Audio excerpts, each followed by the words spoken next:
와우! 달슨의 라이브! 손흥민 선수가 슈팅을 하나도 못 때렸습니다. 이게 왜 요새 이렇게 손흥민 선수 슈팅 보는 게 어려울까요? 안 때리는 건지 못 때리는 건지, 감독이 지시를 한 건지 아니면 스스로의 판단인 건지 이게 좀 궁금한데요. 네, 일단 토트넘은 이겼습니다. 유로파리그 16강 1차전 홈 경기였는데요. 크로아티아의 강팀 디나모 자그레브를 2대0으로 잡았습니다. 이러면 2차전이 남아있긴 하는데 8강 진출에 유리한 고지에 올랐다 이렇게 말씀드릴 수 있겠죠. 케인은 진짜 잘하네요. 예. 토트넘이 넣은 두 골을 모두 넣었는데요. 첫 번째 골은 라멜라가 이렇게 드리블, 잘했어요.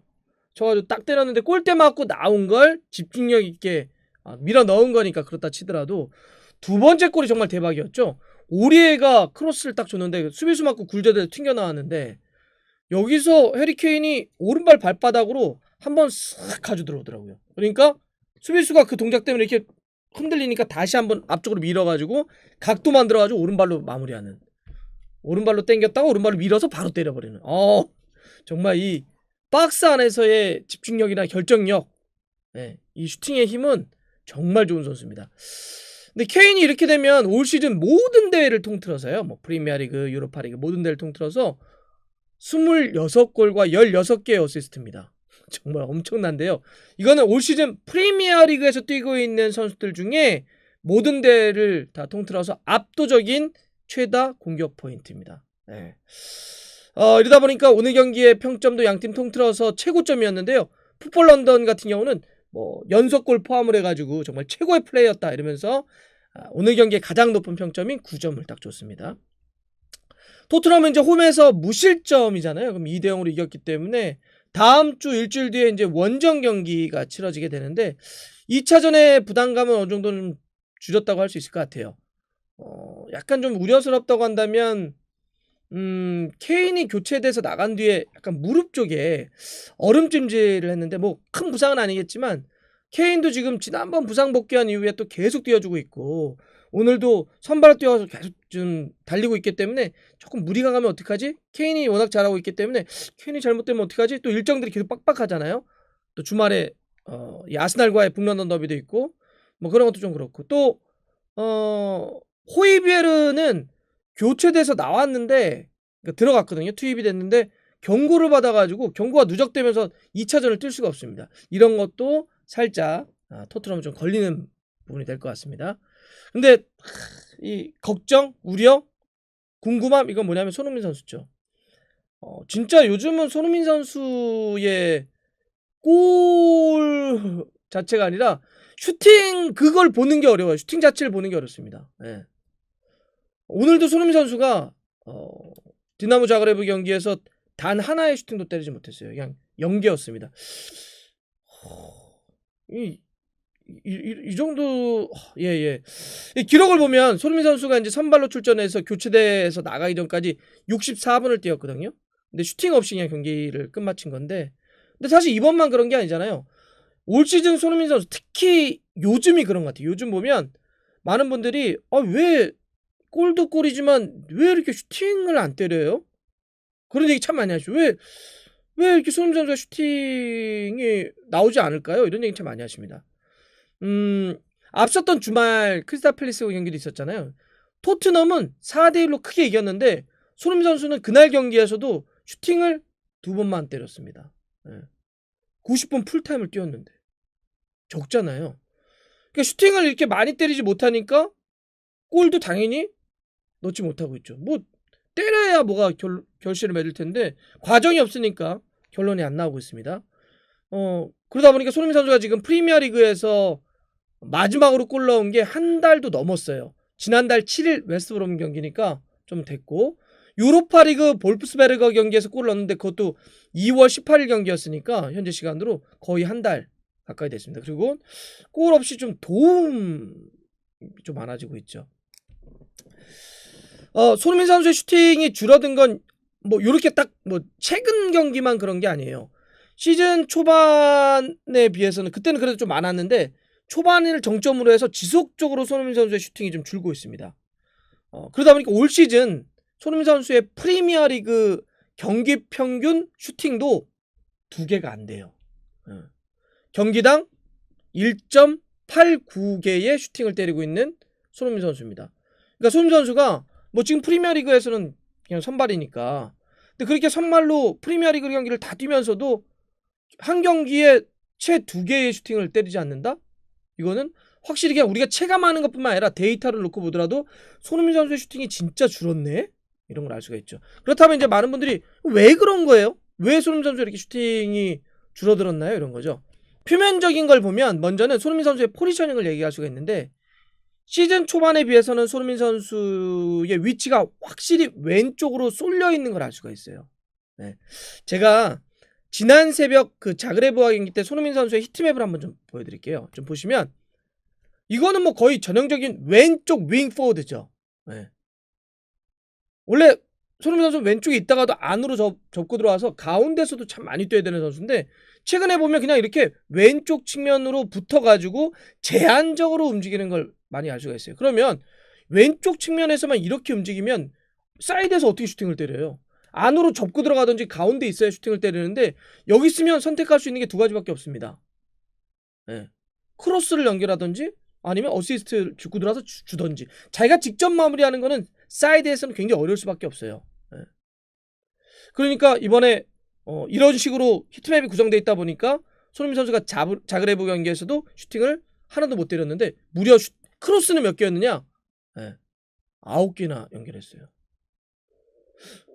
손흥민 선수가 한 경기에 크로스를 9개를 한 적이 있나? 이거는 거의 뭐 그 풀백들이 오버랩 해가지고 크로스를 한다든지 이럴 때 나올 수 있는 숫자거든요. 근데 손흥민 선수가 얼마나 측면 쪽에서만 뛰었는지를 알 수 있는 게 오늘 경기에서 크로스를 무려 9개나 했다는 겁니다. 그것도 60분만 뛰고도 정확하게 64분 뛰었는데 진짜 많이 연결한 거예요. 이게 풋볼 런던도 그런데 이 경기 끝나고 무슨 얘기했냐면, 손흥민 선수의 평점을 매기면서 이렇게 썼어요. 왼쪽으로 쳐져서 많은 크로스를 연결했지만 결과를 만들지 못했다. 딱 이 표현 한 줄 썼더라고요. 그래서 평점 6점을 줬습니다. 확실히 손흥민 선수가 측면에 제한적으로만 움직였다라고 알 수가 있고요. 이런 현상은 계속 지금 프리미어리그에서도 마찬가지인데, 그 직전에 크리스탈 팰리스 경기에서도 손흥민 선수가 공을 터치했던, 그러니까 우리가 히트맵은 움직임, 그러니까 그 동선 자체를 그래픽으로 표현한 거고, 터치맵이라는 게 있어요. 선수가 경기를 뛰면서 공을 터치했던 그 위치를 점으로 찍는 겁니다. 그 크리스탈 팰리스 경기에 손흥민 선수가 공을 터치했던 터치맵을 보더라도 어때요? 상대 페널티 박스 안에서는 딱 3번 터치했어요. 90분 풀타임으로 뛰었는데.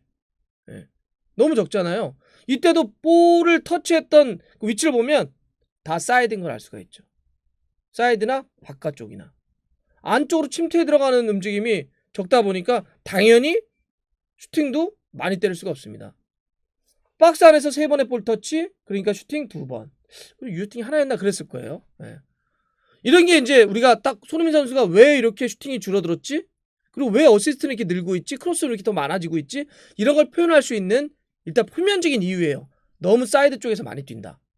측면에서 제한적으로 움직인다 이런 건데, 그러면 저는 왜 그러면 그렇게 시즌 초반에 비해서 측면 쪽으로 이렇게 붙어서 플레이하지? 그 이유가 또 궁금해요. 사우스햄튼 경기 때 제가 그 손흥민 선수 시즌 초반에 골 막 넣었을 때, 많이 넣었을 때, 4골인가 넣었을 때, 그때의 제가 똑같은 터치맵을 보여드리더라도 확실히 어때요? 지금과 그때는 이 볼 터치했던 게 가운데서 훨씬 더 많이 했다는 걸 알 수 있어요. 그럼 왜 그렇지? 왜 이런 거지? 이럴 것 같아. 일단은 시즌 초중반까지는 손흥민과 케인이 워낙 그 골을 많이 넣었잖아요. 두 선수가 합작을 해서 뭐 기록적인, 올 시즌만 프리미어리그 14골을 합작을 했으니까. 근데 그게 상당 부분이 시즌 초중반에 나왔단 말이에요. 하나 추가된 게 근래였고. 그러니까 이렇게 손케라인의 골이 워낙 많이 집중되다 보니까 어떤 현상이 일어났느냐? 손흥민과 케인이 저렇게 골을 많이 넣어?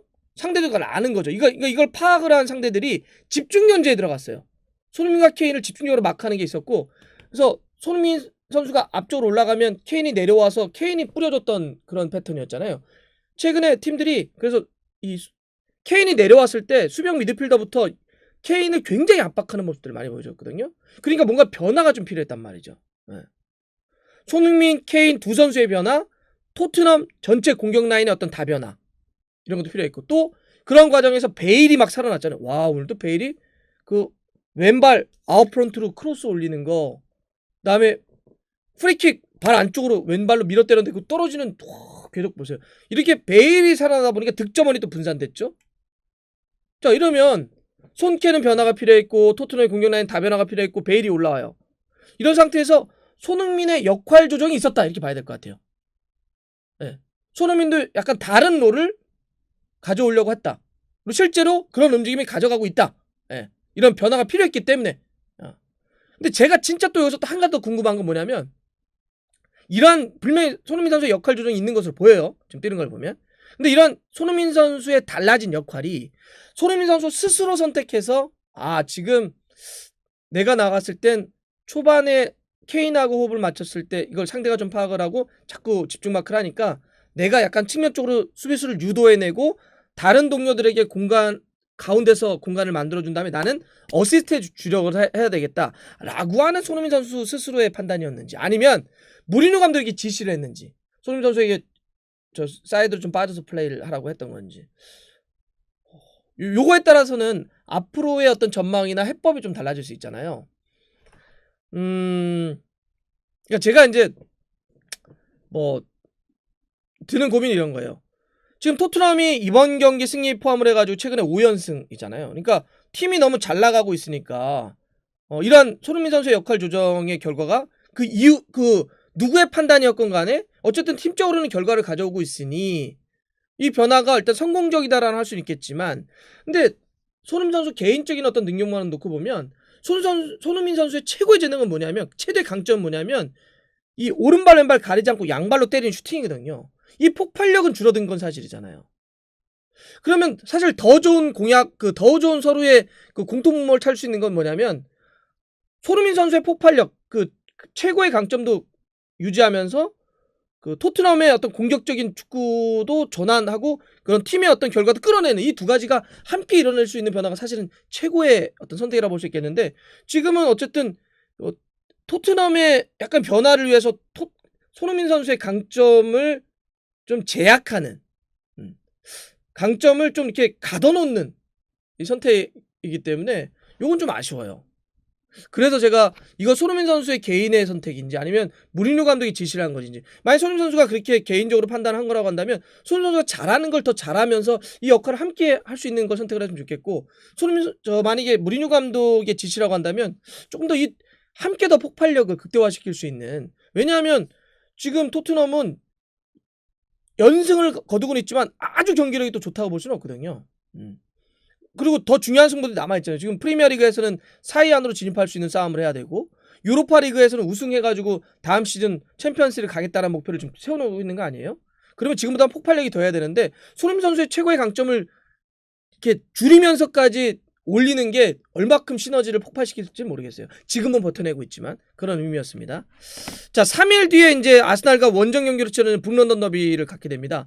이 경기가 있으니까 오늘 선발로 나왔던 보면 케인, 손흥민, 알리, 라멜라 이런 선수들을 이제 교체로 빼줬는데 체력 안배를 좀 한 거죠. 손흥민 선수 같은 경우는 이제 64분 뛰고 좀 나와줬는데 그러니까 아스날 경기에도 선발이 유력하지 않겠어요? 이 아스날 경기 지난 경기 때 엄청난 궤적의 오른발도 때려넣기도 했었는데 이런 게 필요하다는 거예요. 그래서 손흥민 선수의 최대 강점이 이 아스날 경기 이후에부터 나올 수 있을지 또 다음 주에 이제 2차전 할 텐데 호이비에르 없는 그런 경기에서 또 어떤 그 플레이가 이어질 수 있을지 궁금하긴 합니다. 슈팅을 더 때렸으면 좋겠는데 그게 손흥민 선수 최고 강점이니까 그러면서 팀도 올라가면 그게 가장 좋은 거 아닌가요? 선수의 능력을 이렇게 하면서까지 올려야 되나? 네, 좀 그런 생각이 좀 듭니다.